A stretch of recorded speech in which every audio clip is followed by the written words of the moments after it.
GR20. Ça faisait longtemps que je l'avais dans le viseur celui-là.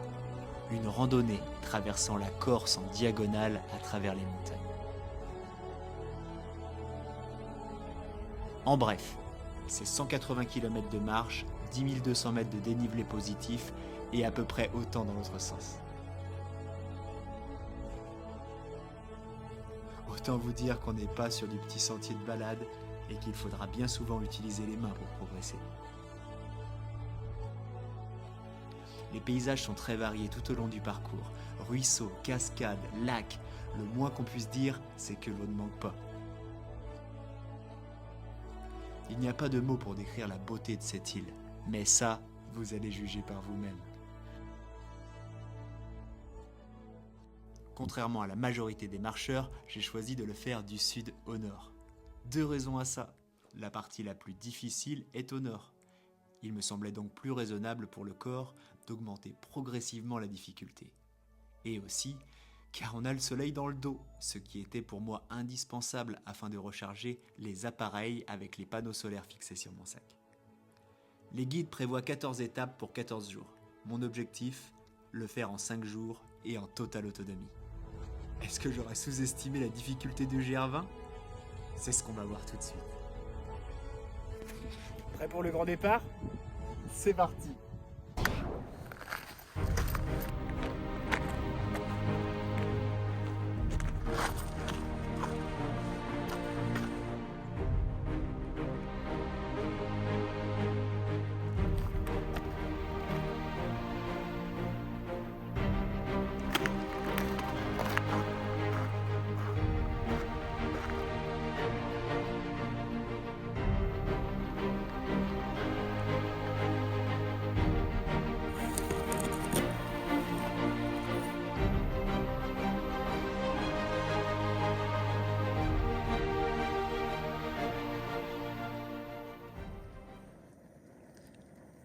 Hop, petit dîner au calme.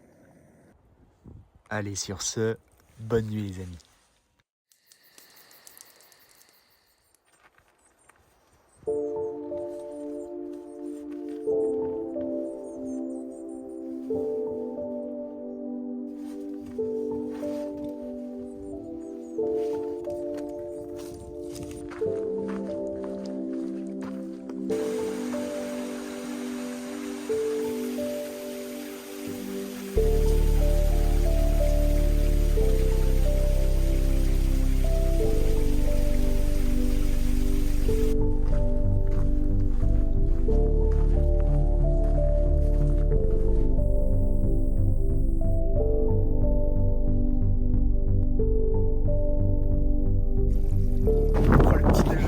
Refait la légende.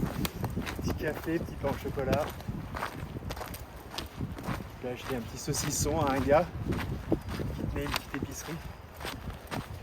Et une orange parce que les vitamines ça a manqué un petit peu depuis le début. Pas vous mentir.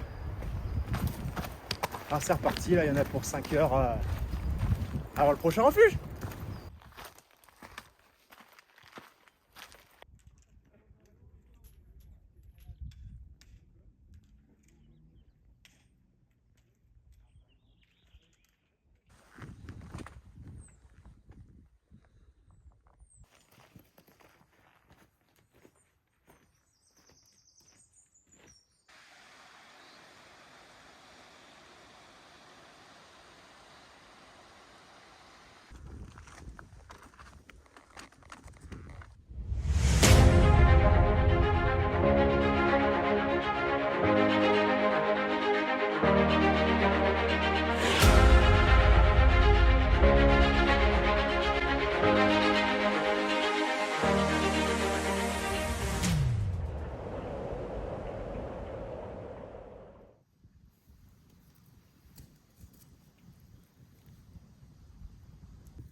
On est quand même refait les gens. On est quand même refait quoi.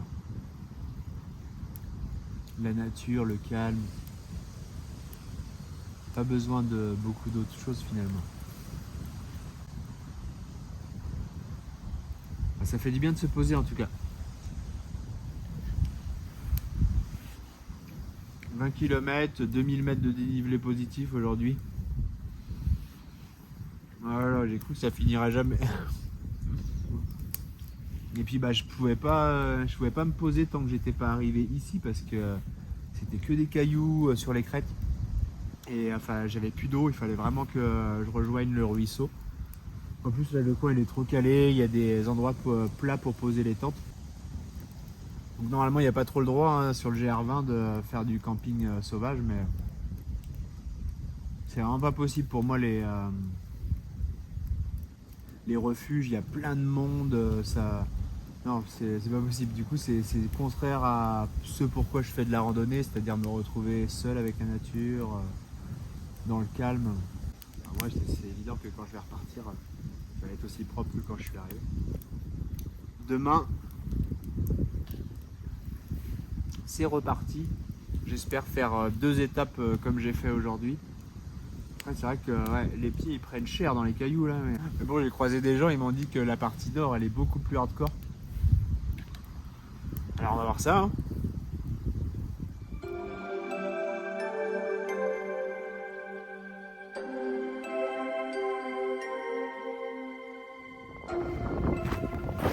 Bonjour les gens. Ça y est, c'est reparti pour le jour 3. Bon, la nuit est encore un peu mouvementée comme la dernière, beaucoup de vent. Faut décidément que je trouve des endroits où je suis à l'abri parce que là, c'est vraiment pas une tente qui est faite pour supporter la tempête quoi. Et ouais, ça secouait pas mal quoi. Il y a des moments où il y avait des espèces de rafales. Ça m'était pas hyper serein. Alors attendez, que je me plante pas de route, il faut que j'aille par là. Et puis du coup, par contre il fait pas froid, donc ça c'est plutôt cool. Limite mon duvet 0 degré, il était peut-être un petit peu trop épais. J'aurais pu partir plus léger, mais bon, vaut mieux avoir trop que pas assez. Hein. Donc là on se dirige vers le refuge des choux, si j'ai bien compris. Là il est 6h, normalement j'y serai dans 3 heures. Donc là je pense qu'aujourd'hui ouais, je vais être bien pour doubler les étapes encore. Pas trop de douleur, ça va, le corps il commence à s'habituer. Ça c'est plutôt cool. Le dos un peu le matin, bah ouais, j'ai un bon matelas mais on ne dort pas dans une tente comme dans un lit.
Partir seul dans la nature, c'est une expérience totalement différente que de la partager avec ses proches.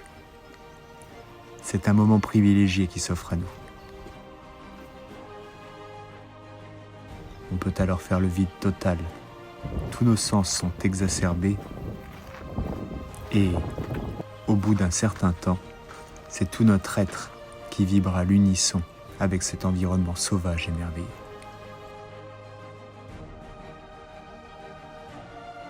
La nature ne tergiverse pas, elle ne doute pas, elle est, tout simplement.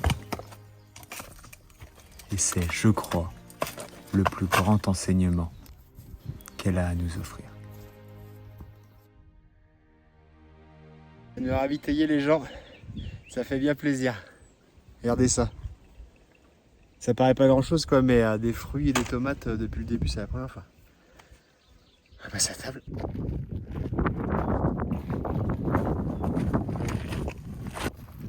Là, je viens de quitter le refuge là, de l'étape du jour. Là, j'avoue, ça donnait envie de rester, quoi. Les gens, ils étaient tous arrivés, profitaient des petites boissons fraîches et tout. Puis bah là, ça tape là. Mais bon, si je repars pas maintenant, il y a peu de chances que je fasse la deuxième étape dans la journée. Donc bon, on se motive, hein, c'est reparti.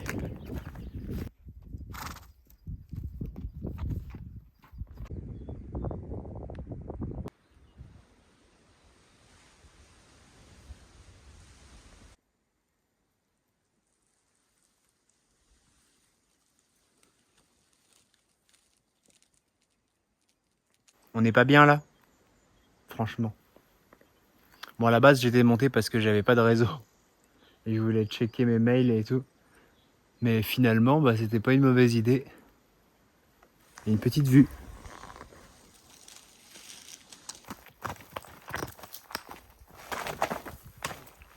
Faut bien regarder où on met les pieds.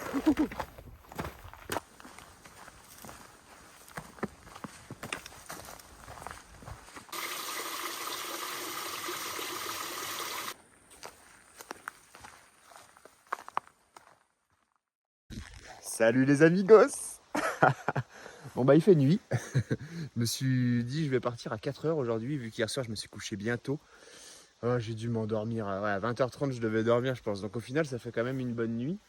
Du coup c'est la première fois que je plie la tente de nuit depuis que je suis sur le GR. Bon, ça se fait bien, hein. J'ai tout plié, j'ai tout rangé dans la tente histoire de rien perdre. Et puis quand je suis sorti j'avais juste à revirer les sardines, plier la tente et mettre tout dans le sac. Donc voilà, là j'étais sorti du GR, donc j'ai à peu près une demi-heure de marche pour revenir dessus. Heureusement, on a le GPS avec Visorando, là ça va me permettre de rejoindre le tracé et puis c'est parti. C'était plus facile de jour. Trouver ces putains de sentiers.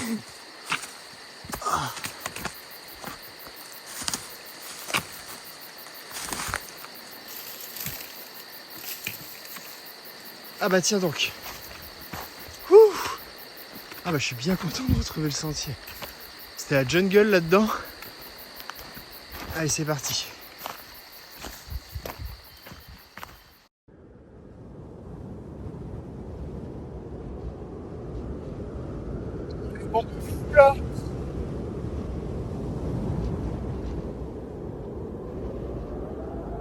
Ça facilite pas la tâche.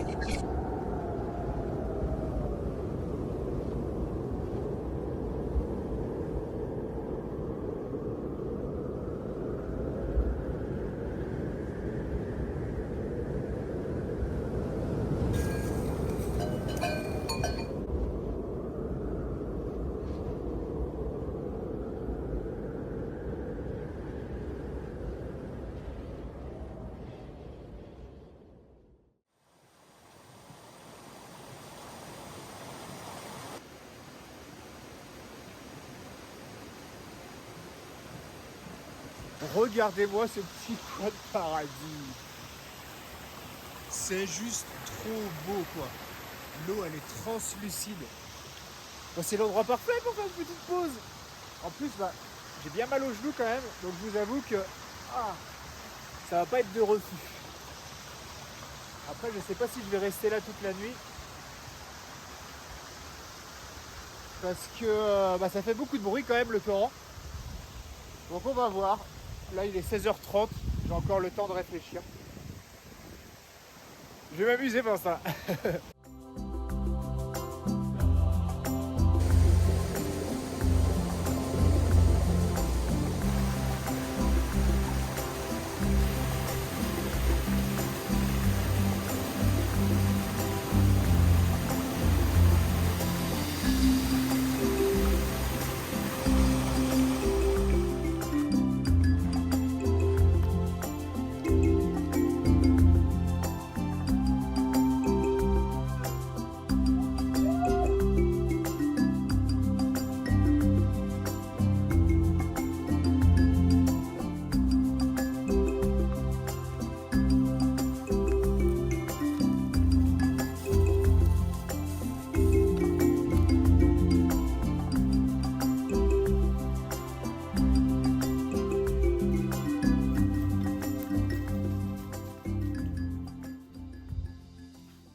Ça fait encore une bonne journée. J'espère vraiment que la nuit elle va être constructrice et que je vais avoir moins mal aux genoux. Parce qu'aujourd'hui c'était quand même assez pénible. Je me suis mis plus en hauteur qu'hier pour esquiver les moustiques. Au final, il y en a partout. C'est, ils sont partout. Putain. Quoi qu'on fasse. Non. Et puis, franchement, faut qu'on m'explique à quel moment on vend des trucs anti-moustiques qui marchent pas. J'ai l'impression que quel que soit le truc que je mets, ils en ont rien à faire. Il n'y a rien à taper, quoi. Je venais d'en mettre, là, je les voyais, ils étaient en train de me piquer tranquille. Ils s'en tapent grave. Ils ont muté, les moustiques. Ils ont muté, maintenant, il n'y a plus rien qui les repousse. Terminé. C'était avant ça. Bon, je vais monter ma tente. Je vais peut-être faire un petit feu. En plus, on a une petite cheminée dans les rochers, là. Des gens qui avaient fait ça, donc du coup, c'est hyper sécure. Il n'y a pas de risque d'incendie. Peut-être faire ça, si je suis pas trop fatigué, puis après dodo.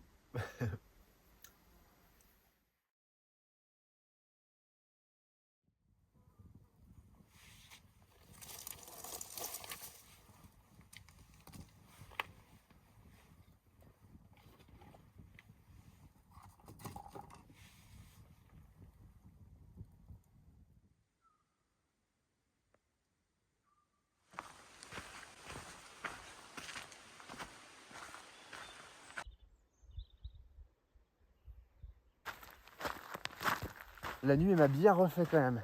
J'avoue, hier soir, j'étais pas serein pour m'endormir. Il y avait trop de bruit chelou. En fait, j'étais pas trop sûr de l'endroit où j'étais. J'avais trop peur que l'écorce de la bergerie d'en bas ait grillé le feu, même si je l'ai fait tard. Et me débusque. Du coup, j'ai fini par m'endormir parce que bien fatigué quand même. Le genou, je suis plutôt content. Ça va beaucoup mieux. J'ai bien massé hier. J'ai demandé à l'univers de me rendre mon genou là, que le gère il n'était pas terminé. Donc je vais pas faire le fou aujourd'hui, hein. Je vais marcher tranquillement. Je vais essayer de pas trop forcer. Pour laisser au corps le temps de se refaire.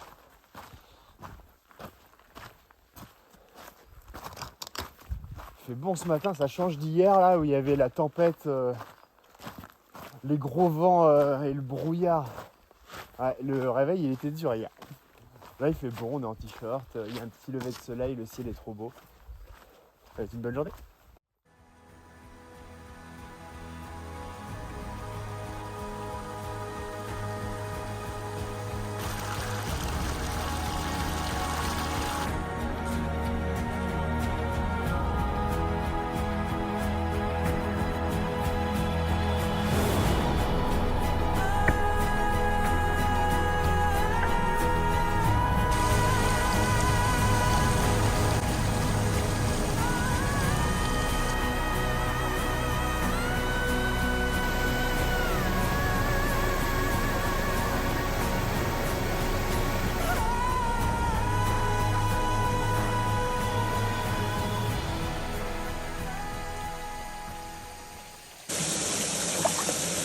Bon les amis, c'est la merde. Là le genou il me fait vraiment mal, il a gonflé le truc, il a doublé de volume. Du coup je vais rejoindre le village et puis je vais essayer de trouver un endroit où me poser. Là j'ai passé des coups de fil et puis on m'a dit là faut vraiment que j'arrête de marcher pendant un moment, que je mette des anti-inflammatoires, de la glace et tout.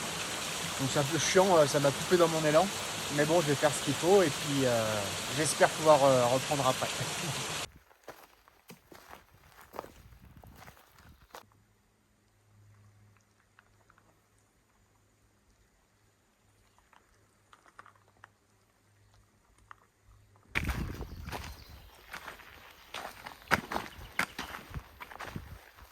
Saloperie de genou.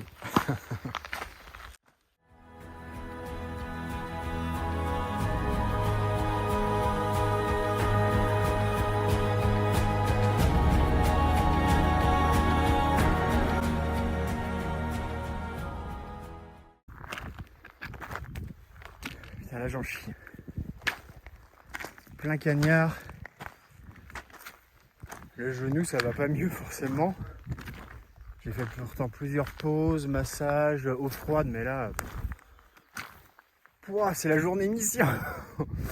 Ah, j'ai hâte d'être à Bizorana là.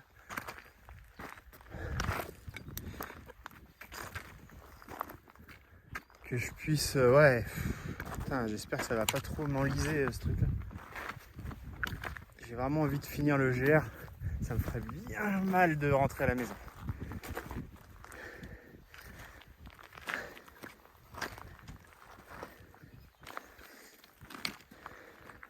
J'ai même appelé notre énergéticienne pour qu'elle fasse un soin à distance. Je mets toutes les cartes de mon côté. Enfin, ça tape, hein. La Corse l'été, bah prenez la crème solaire et prévoyez de la flotte. J'ai fini par rejoindre la gare de Vizzavona après 13 heures de marche. Mon genou n'acceptera plus rien du tout. Je rejoins la première ville pour me soigner, en espérant revenir terminer ce parcours dans les prochains jours.